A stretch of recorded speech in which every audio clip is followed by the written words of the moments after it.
Better. Hello. He's a good boy. Shall we read a book? Cantankerous King Colin. Oh, it looks good, doesn't it? It looks good. Here we go.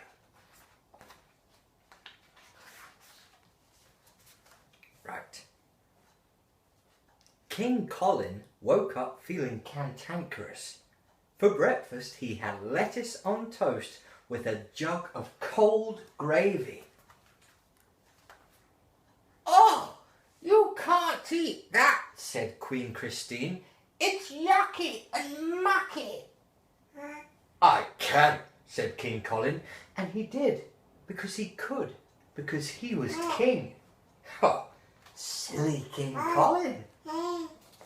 After breakfast, he went to the toilet, and he didn't wash his hands afterwards.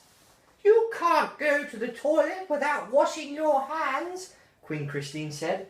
"I can," said King Colin, and he did, because he could, because he was king. Dirty King Colin. He picked up an old shirt. It smelt of last night's dinner. Fish stew with Brussels sprouts.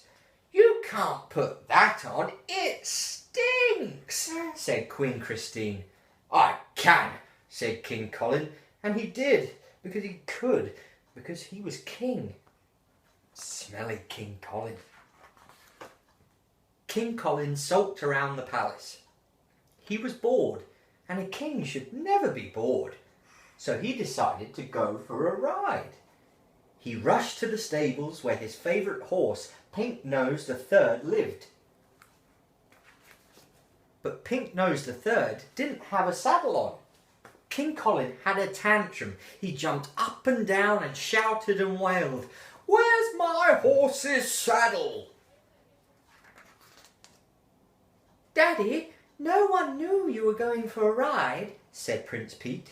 "You can't shout like that." "I can," said King Colin, and he did, because he could, because he was king. Grumpy King Colin. King Colin rode Pink Nose the Third into the country. Reaching a field of cabbages, he trotted straight through it. "Oi, you can't do that. You'll squash my cabbages," shouted the farmer. "I can," said King Colin, and he did, because he could, because he was king. Lazy King Colin. On the way back, King Colin came to a big pool of mud. "I can't get Pink Nose the Third to jump over that." "Can I?" he said to himself. "I can," decided King Colin, and he did, because he could, because he was king. Crazy King Colin. But Pink Nose the Third didn't want to jump and stopped suddenly. Splat!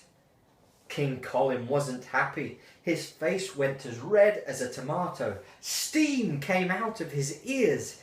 He roared louder than the loudest lion. But no one heard him. Only Pink Nose the Third. And he wasn't really interested. King Colin stomped home. He left muddy footprints all the way up the stairs. "Daddy, you can't go upstairs in your dirty boots," said his daughter, Princess Penny. "I can," snapped King Colin, and he did, because he could, because he was king. Naughty King Colin. King Colin sat down for a lunch of sausage and custard and beans covered in jam. "Oh, you can't eat that," said Queen Christine. "It's slurpy and burpy." King Colin was still cross. "I can," he roared. "Oh, no, you can't," said a voice. It was Great Queen Connie. "Colin, I hear you've been silly, dirty, smelly, grumpy, crazy, lazy, and naughty. You can go straight to your room." "You can't do that," said King Colin. "I can," said Great Queen Connie. And she did, because she could, because she was the king's mum. The end.